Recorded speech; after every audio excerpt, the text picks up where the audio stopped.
London was the stage of a massive rally held by the Stop the War coalition ahead of today's vote on whether the UK should launch airstrikes against Islamic State in Syria.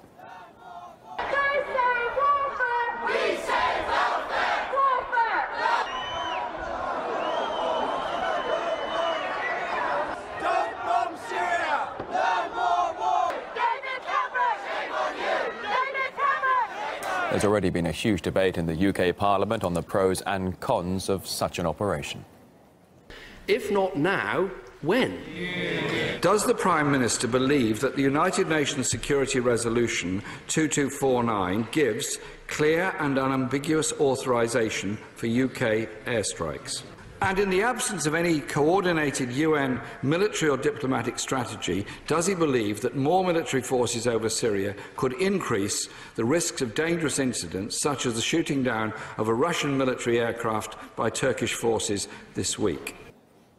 But despite support for David Cameron's airstrike intentions among a number of MPs, his comments on the so-called moderate rebels in Syria have certainly come under fire. 70,000 moderate forces in Syria is not my figure. It is the considered opinion of the Joint Intelligence Committee. The so-called moderate rebels that he refers to are people perhaps that only eat half of your heart, only cut half of your head off. The vast majority of those fighting the government in Damascus are fanatics of one stripe or another, either ISIS or Al-Qaeda or other very similar groups. Well, the matter has also divided the British public. According to the latest survey by YouGov, a majority of Britons support the country's involvement in the anti-terror campaign. But there are still those who oppose the move. Now, the proposed UK airstrikes have been given a broad welcome internationally, with the fight against ISIL a global priority. RT talked to a number of experts about what the UK could do on top of an air campaign to succeed in Syria. The solution, most people would agree, in Syria is going to happen on the ground. The danger of dropping ordnance on the air into heavily populated areas is going to lead to the deaths of more people than were killed on the streets of Paris or Beirut recently. All the countries which are fighting in Syria, fighting against ISIL, should come together, should coordinate their efforts. I think from Britain's point of view, they should attempt to negotiate with Russia, especially, to see if there's any common ground so they can get together and effectively bomb together. They have to talk to Russia and Assad because they are part of the solution, not the problem. I would say it is obligated to open accounts to the international community so we do know who are behind the scene and who are supporting these terrorist organizations. Saudi Arabia is one of them. There must be a massive pressure on Saudi Arabia and Turkey by the international community so we can fight back to the ISIS as we need to do. 1:15 here in Moscow. RT has been on the hunt for a man determined to see his dream of an all-white community in America becoming a reality. First, RT's Maria Finoshina visited the town of Leith, previously terrorized by Craig Cobb. You can watch that at your own leisure right now at RT.com. But now, though, Maria has finally found the man himself.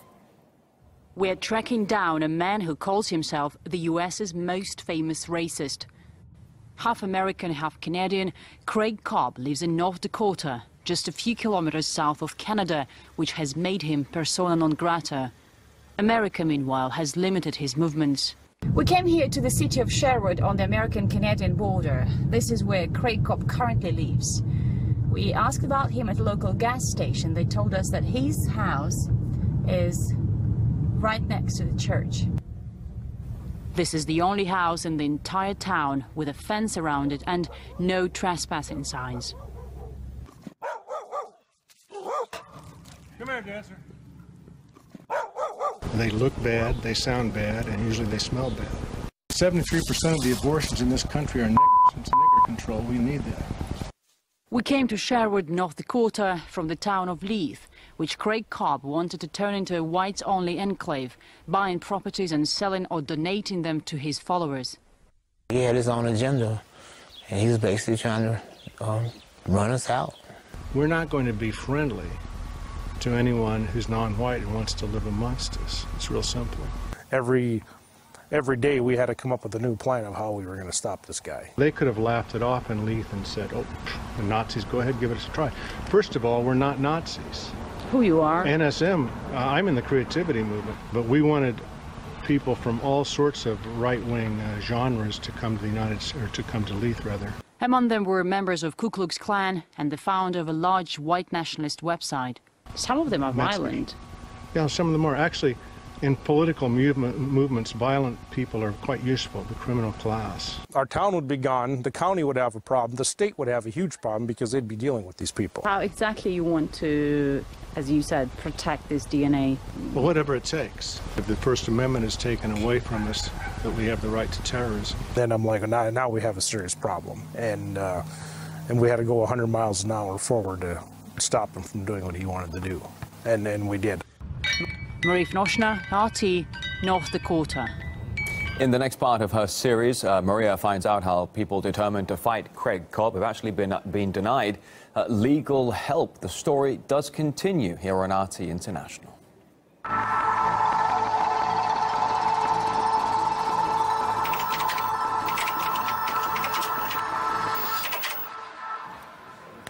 All right, still to come here after a very short break. In an attempt to accommodate migrants, Germany seeks to turn a World War II airbase into a refugee camp. We're back in just a moment.